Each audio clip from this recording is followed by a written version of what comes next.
الحمد لله نحمده ونستعينه ونستغفره ونؤمن به ونتوكل عليه ونعوذ بالله من شرور أنفسنا ومن سيئات أعمالنا من يهده الله فلا مضل له ومن يضلله فلا هادي له ونشهد أن لا إله إلا الله وحده لا شريك له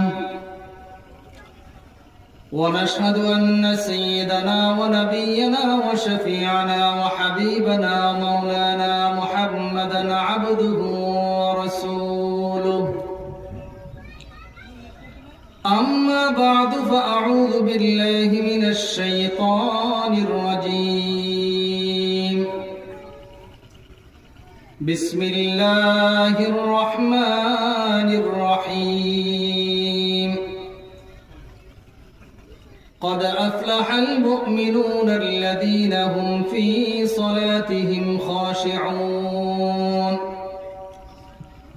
والذين هم عن اللغو معرضون والذين هم للزكاة فاعلون والذين هم لفروجهم حافظون إلا على أزواجهم أو ما ملكت أيمانهم فإنهم غير ملومين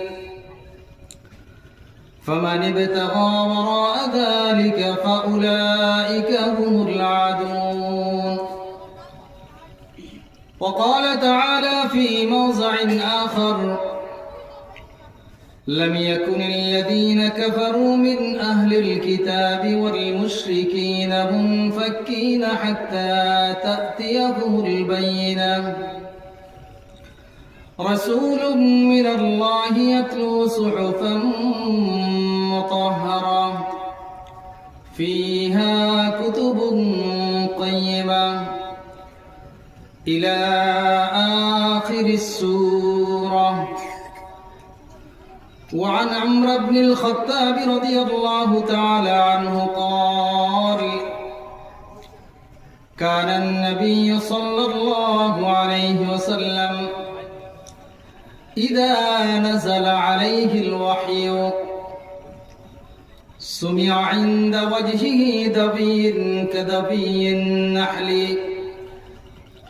فأنزل عليه يوما فمكثنا ساعة ثم استقبل القبلة ورفع يديه فقال اللهم زدنا ولا تنقصنا وأكرمنا ولا تهنا وأعطنا ولا تحرمنا وآسرنا ولا تؤثر علينا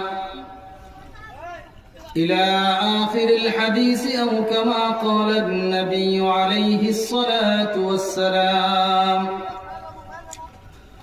وقال تعالى في شان حبيبه إن الله وملائكته يصلون على النبي يا أيها الذين آمنوا صلوا عليه وسلموا تسليما. আমরা সকলেই মুহাব্বতের সাথে নামাজের দুরূদ পাঠ করি।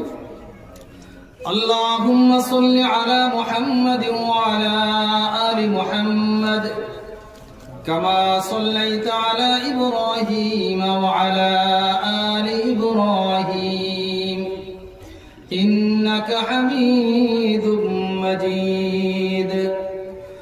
اللهم بارك على محمد وعلى آل محمد كما باركت على إبراهيم وعلى آل إبراهيم إنك حميد مجيد. بلغ العلا بكماله كشف الدجى بجماله حسنت جميع خصاله صلوا عليه وآله আমরা একটু জিকির করি লা ইলাহা ইল্লাল্লাহ লা ইলাহা ইল্লাল্লাহ লা ইলাহা ইল্লাল্লাহ লা ইলাহা ইল্লাল্লাহ লা ইলাহা ইল্লাল্লাহ লা ইলাহা ইল্লাল্লাহ মুহাম্মাদুর রাসূলুল্লাহ সাল্লাল্লাহু আলাইহি ওয়াসাল্লাম। আলহামদুলিল্লাহ, মাঝের চর পশ্চিমপাড়া মসজিদে মাস ও এলাকাবাসীর উদ্যোগে আয়োজিত চতুর্থ বার্ষিকী ওয়াজ ও দোয়ার মাহফিলের আজকে উপস্থিত মহতারাম সভাপতি সাহেব হযরত উলামায়ে ইকরাম, আমার সামনে উপবিষ্ট দিন দরদি মুসলমান ভাইয়েরা, পর্দার আড়ালে শ্রবণরতা আমার প্রাণ প্রিয় মা ও বোনেরা, সমস্ত প্রশংসা মহান আল্লাহ পাক রব্বুল আলামিনের জন্য, যে মহান রব্বুল আলামিন আমাদেরকে এই ফিতনা ফাসাদের যুগে দুনিয়ার কর্মব্যস্ততা থেকে ফারেক করে আরামের বিছানাকে ত্যাগ করে আরামকে হারাম করে দিয়ে পৃথিবীতে বেহেশতের বাগান কোরআন ও হাদিসের আলোচনার মজলিসে মহান রব্বুল আলামিন যিনি আমাদেরকে আসা এবং বসার তৌফিক দান করেছেন, সেই রবের শুকরিয়া আদায় করি, দিল থেকে বলি আলহামদুলিল্লাহ। এই আলহামদুলিল্লাহ বলার দ্বারা আমাদের কি লাভ হলো? প্রিয় নবী সাল্লাল্লাহু আলাইহি ওয়াসাল্লাম বলেন, যে ব্যক্তি আল্লাহ পাক রব্বুল আলামিনের শুকরিয়া আদায় করার জন্য আলহামদুলিল্লাহ পাঠ করলো, নবীজি বলেন এই আলহামদুলিল্লাহর সওয়াব তামলাউল মিজান, তার মিজানের পাল্লাটাকে পরিপূর্ণ করে দিবে। বলেন সুবহানাল্লাহ। মিজানের পাল্লা, কিয়ামতের ময়দানে যে মিজানের পাল্লা কায়েম হবে, আমলনামা ওজন দেওয়া হবে, সেখানে পাল্লা থাকবে কয়টা বলেন তো? দুইটা। একটা দাড়ি পাল্লার মধ্যে দুইটা পাল্লা থাকে নাকি? মাপ দেওয়ার জন্য আমরা সবাই জানি দুইটা পাল্লা। এই পাল্লার পরিমাণ কত যে বড় এটা অনুমান করা যাবে না। 7 আসমান 7 জমিন যেই পরিমাণ বড়, তার চেয়েও বেশি বড় মিজানের পাল্লা। বলেন সুবহানাল্লাহ। এই মিজানের পাল্লার মধ্যে আপনার আমার সওয়াব ওজন দেওয়া হবে, মাপা হবে। কিভাবে মাপা হবে এটা একমাত্র আল্লাহ পাকই ভালো জানেন। তবে মাপা হবে যে এটা সত্য। কোরআনে আল্লাহ তাআলা বলেছেন, ওয়াল ওয়াজনু ইয়াওমাইদিনিল হক, আজকের দিনে যে ওজন দেওয়া হবে, আজকের দিনে যে আমলনামা মাপা হবে, এটা সত্য সহকারে ইনসাফের সাথে, সেখানে কোনো ভেজাল হবে না। মাপার মধ্যে কি হবে না বলেন? কোনো প্রকার ভেজাল হবে না। দুনিয়ার মাপের মধ্যে কিন্তু ভেজাল হয়। দোকান থেকে যদি আপনি গোস্ত কিনেন, সদাই কিনেন, মাঝে মধ্যে এরকম হয় 50 গ্রাম 100 গ্রাম কম হয়, ঠিক কিনা বলেন? ফল কিনবেন, আপেল কিনবেন, আঙ্গুর কিনবেন, বুঝতেও পারবেন না কোন দিক দিয়ে ওজনে কম দিয়ে দিছে, ঠিক কিনা বলেন? বেশি দিত না, কম দিব। তো আল্লাহ পাক রব্বুল আলামিন বলেন, কিয়ামতের ময়দানে যেই ওজন দেওয়া হবে আমলনামার, সেই আমলনামার ওজনের পাল্লা সঠিক হক ইনসাফের সাথে আল্লাহ পাক ওজন করবেন। মানুষ দুনিয়াতে যাহা কিছু করেছে, যেই পরিমাণ নেক আমল করেছে, যেই পরিমাণ বদ আমল করেছে, গুনাহ করেছে, সব কিছুই মাপা হবে। ফামাইয়ামাল মিসকালা যাররাতিন খায়রান ইয়ারা ওয়া মাইয়ামাল মিসকালা যাররাতিন শাররান ইয়ারা। যারা পরিমাণ কোনো নেক আমল করলেও সেটা উপস্থিত করা হবে, যারা পরিমাণ কোনো গুনাহ করলেও সেটা উপস্থিত করা হবে। আল্লাহ তাআলা বলেন, ওয়ানাদাউল মাওয়াজিনাল কিসত লিয়াউমিল কিয়ামাতি ফালা তুযলামু নাফসুন শাইআ। আমি আজকের দিন যে ওজন দেব এটা একদম ইনসাফের সাথে, সামান্য পরিমাণ নেক আমল থাকলেও সেটাকে উপস্থিত করা হবে, বাদ দেওয়া হবে না।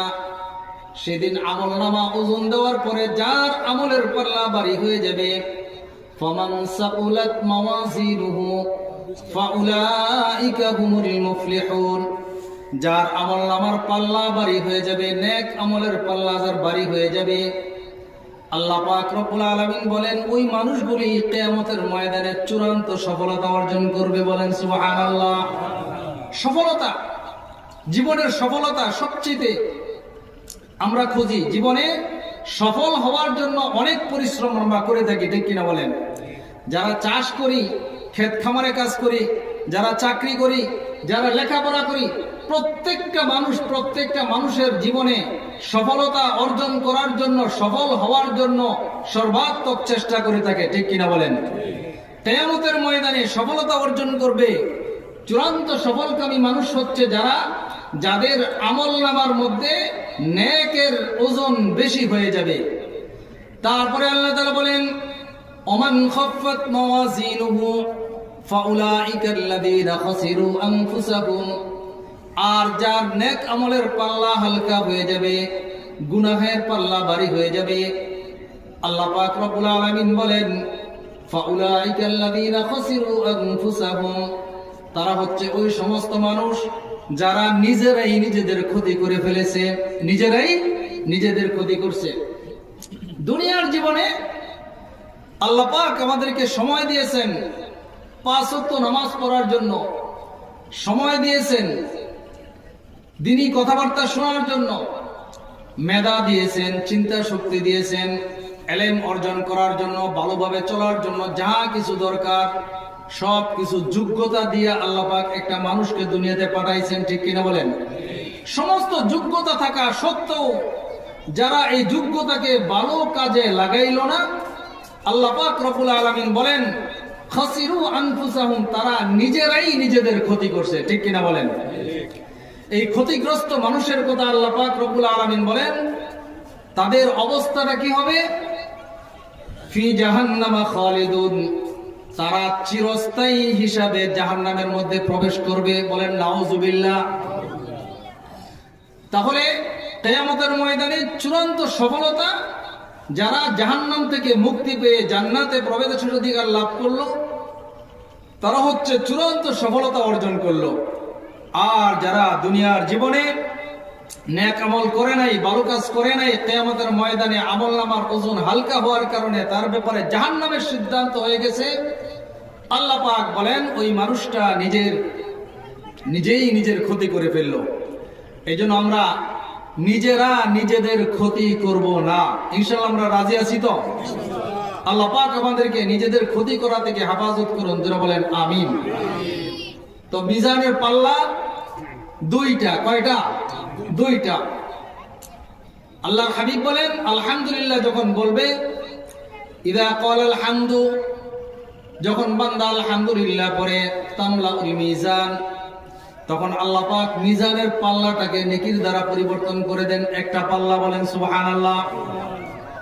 তারপরে সুবহানাল্লাহ আলহামদুলিল্লাহ, বান্দা যখন সুবহানাল্লাহ আলহামদুলিল্লাহ পড়ে, আল্লাহর হাবিব বলেন তামলা আনে, মিজানের দুটোটা পাল্লা নেকির দ্বারা পরিপূর্ণ হয়ে যায়। আও তামলা উমা বাইনাস সামাই ওয়াল আরদ, অথবা আকাশ এবং জমিনের যে পরিমাণ ফাঁকা জায়গা আছে সমস্ত ফাঁকা জায়গাটুকু আল্লাহ তাআলা নেকির দ্বারা পরিবর্তন করে দেন, নেকি দ্বারা ভরপুর করে দেন। এই জন্য আমাদের জীবনে আমরা যে সময়গুলি অবসর অযথা নষ্ট করতেছি, এখনো যারা দোকান পাটে বসে গল্প চা আড্ডায় দিতেছি, আমার প্রিয় ভাইয়েরা, কাল কিয়ামতের ময়দানে আমাদের কঠিন আফসোস করতে হবে, দুঃখ করতে হবে। সে কিয়ামতের দিনের কঠিন বিপদ সম্পর্কে আল্লাহ পাক রব্বুল আলামিন প্রিয় নবী সাল্লাল্লাহু আলাইহি ওয়াসাল্লামকে এই মর্মে বলেছেন ওয়ানজিরিন নাসা ইয়াওমা ইয়াতিহিমুল আযাব, হে নবী মানুষদেরকে কিয়ামতের দিনের আযাবের দিন সম্পর্কে আপনি সতর্ক করে দিন। কোন দিন সম্পর্কে?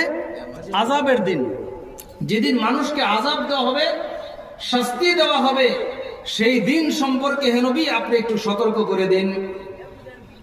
আর সেদিন আযাবের দিন মানুষ কি বলবে?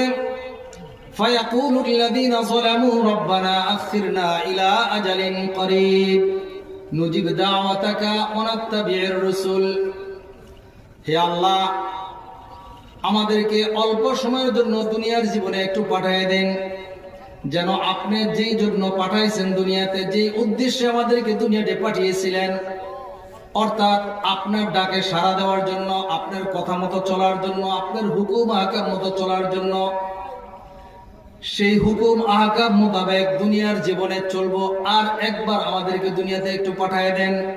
এটা কিয়ামতের ময়দানে মানুষ আযাব যখন প্রত্যক্ষ করবে, দেখবে, তখন আল্লাহর দরবারে এই আফসোস করে বলবে, আল্লাহ দুনিয়ার জীবনে সময় নষ্ট করেছি, হায়াতটা নষ্ট করেছি, অল্প সময়ের জন্য আল্লাহ একবার পাঠান।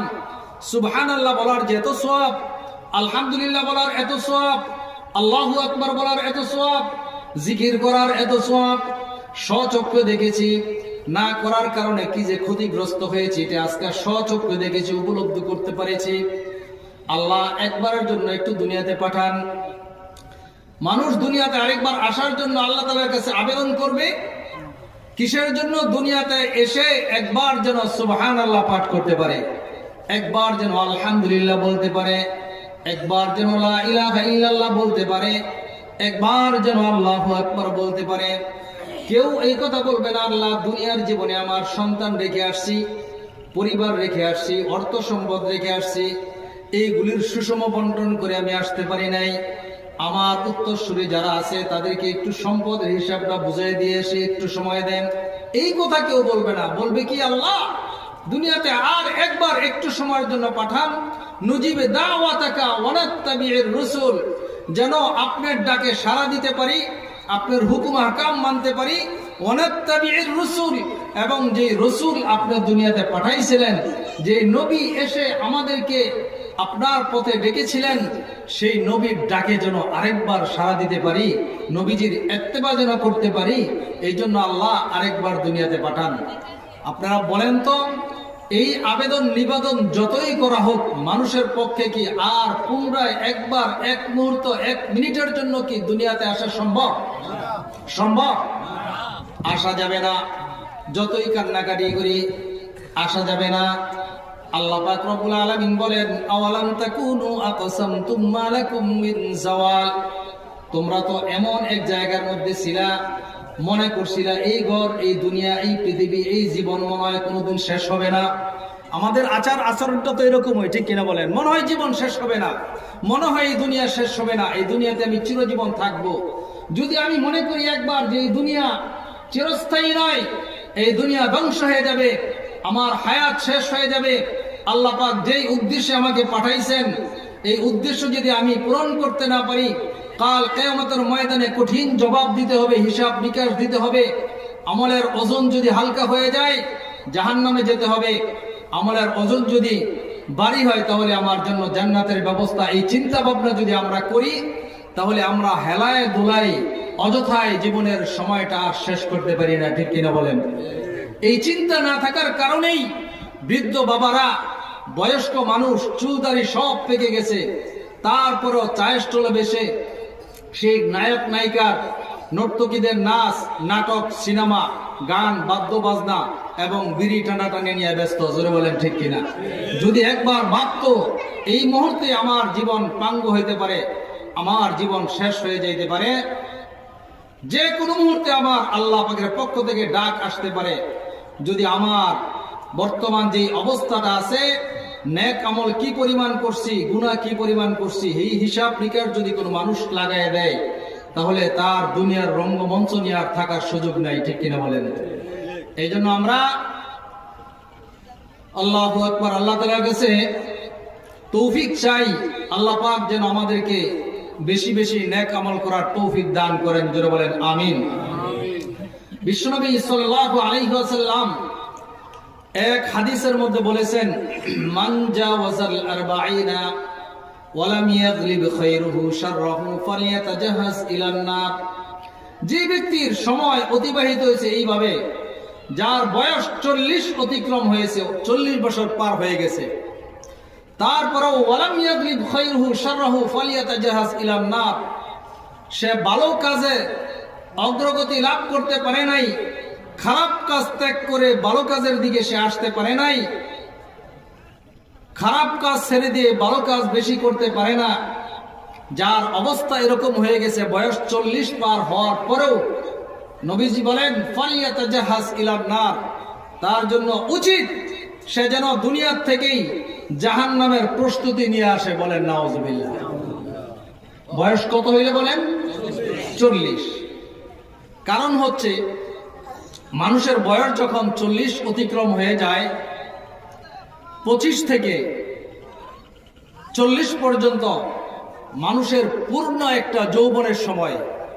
যৌবনটা এই জন্য মানুষ যখন বয়স 20-এর পরে 25-এর দিকে বিয়ে শাদী করে, তখন তারা বুঝতে পারে বয়স যখন 40 পার হয়ে যায় তখন সেই আগের জীবন যৌবন আর থাকে না। ঠিক কিনা বলেন?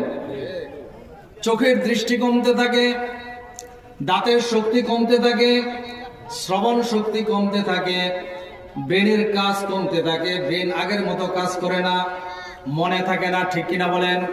খাবার দাবারের রুচি কমতে থাকে। এই সব কিছুর আলামত হচ্ছে এই বান্দা, তোমাকে যে দুনিয়াতে পাঠাইলাম, এই দুনিয়া কিন্তু চিরস্থায়ী নয়, তোমার কিন্তু যাওয়ার সময় হয়ে যাইতেছে, যাওয়ার জন্য তুমি প্রস্তুতি গ্রহণ করো। 40 বছর পার হওয়ার পরও যে মানুষটা গুনাহের কাজ ছেড়ে দিয়ে নেকির কাজের দিকে অগ্রসর হইতে পারল না, আল্লাহর হাবিব বলেন তার জন্য উচিত হলো জাহান্নামের প্রস্তুতি নিয়ে আসা। তার মানে হচ্ছে এই 40 বছর পার হওয়ার পরেও যদি সে ভালো কাজ না করে, তওবা করে, ইস্তেগফার করে, গুনাহের জীবন ত্যাগ করে ভালো কাজের দিকে অগ্রসর না হয়, তাহলে তার জাহান্নাম অবধারিত। এই জন্য আমরা আল্লাহ তাআলার কাছে দোয়া করি, আল্লাহ পাক আমাদের অতীতের জীবনের যত গুনাহগুলি আছে সমস্ত গুনাহগুলিকে আল্লাহ তাআলা মাফ করে দেন। বলেন আমিন। আমরা সকলেই মুসলমান, ঠিক কিনা বলেন? তো যে আলোচনা করব, 1 নাম্বার সূরা মুমিনুন এবং সূরা বাইয়িনা, এই দুইটা যে পর্যন্ত আমি আলোচনা করব, এই আলোচনার মধ্যে অনেকটা একটার সাথে আরেকটা সম্পর্ক আছে। সূরা মুমিনুন থেকে আমি প্রথমে কিছু আলোচনা করব, তারপরে আমি সূরা বাইয়িনা থেকে আলোচনা করব যতদূর সম্ভব হয়। আল্লাহ পাক আমাকে যতটুকু তৌফিক দান করেন, যতটুকু কথা আমার দ্বারা আল্লাহ তাআলা বলান। তো আপনাদের কাছে দোয়া আছে আল্লাহ তাআলা যেন এমন কিছু কথাবার্তা বলার তৌফিক আমাকে দান করেন, যেই কথাবার্তাগুলি বলার মধ্যে আমার এবং শ্রবণকারীর সকলের জন্য ফায়দা আছে। আল্লাহ পাক আমাদেরকে তৌফিক দান করুন। জোরে বলে আমিন। আমি তেলাওয়াত করেছি সূরাতুল মুমিনুন। এটা হচ্ছে ঈমানদারদের সূরা। মুমিনুন, মুমিনের বহু বচন, অনেক মুমিন বান্দা বান্দি এটার সাথে অন্তর্ভুক্ত। এই সূরা সম্পর্কে হযরত ওমর রাদিয়াল্লাহু তাআলা আনহু বলেন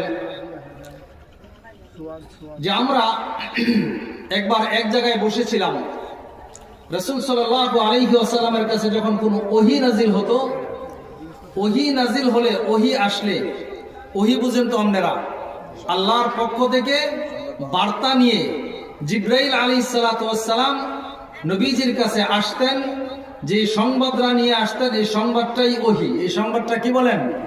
এই কোরআনটা সম্পূর্ণ ওহীর মাধ্যমে আসছে। কিসের মাধ্যমে আসছে বলেন? ওহীর মাধ্যমে আসছে। এই 30 পারা কোরআন আল্লাহ পাক ওহীর মাধ্যমে পাঠিয়েছেন। আল্লাহ পাক মানুষের সাথে কথা বলার 3টা মাধ্যম। কয়টা মাধ্যম বলেন? বান্দার সাথে আল্লাহর কথা বলার 3টা মাধ্যম। কোরআনে আল্লাহ তাআলা বলেন, ওমা কানা লিবাশারিন আন ইউকাল্লিমাহুল্লাহ ইল্লা ওয়াহয়ান আও মিন ওয়ারাই হিজাবিন আও ইউরসিলা রাসূলান ফায়ুহিয়া বিইذনিহি মা ইয়াশা। আল্লাহ তাআলা বলেন, এমন কোনো মানুষ নাই যে মানুষের সাথে তিন পদ্ধতি ব্যতীত ভিন্ন কোনো পদ্ধতিতে আল্লাহ তাআলা কথা বলেছেন। তার মধ্যে এক নম্বর পদ্ধতি হচ্ছে ইল্লা ওয়াহিয়ান, ওহীর মাধ্যমে আল্লাহ পাক কথা বলেছেন। দ্বিতীয় নম্বর হচ্ছে আও মিন ওয়ারাই হিজাবিন, পর্দার আড়ালে থেকে আল্লাহ তাআলা বান্দার সাথে কথা বলেছেন। বলেন সুবহানাল্লাহ। প্রিয় নবী সাল্লাল্লাহু আলাইহি ওয়াসাল্লাম যখন মেরাজে গেছেন, মেরাজে যাওয়ার পর আল্লাহ পাক রব্বুল আলামিন একদম কাছাকাছি পর্দার আড়ালে থেকে নবীর সাথে কথা বলেছেন। বলেন সুবহানাল্লাহ। মুসা আলাইহিস সালাম যখন তুর পাহাড়ে গেলেন, তুর পাহাড় ও মুসা আলাইহিস সালামের সাথে কথা বলেছেন পর্দার আড়ালে নাকি সামনাসামনি? বলেন পর্দার আড়ালে থেকে কথা বলেছেন।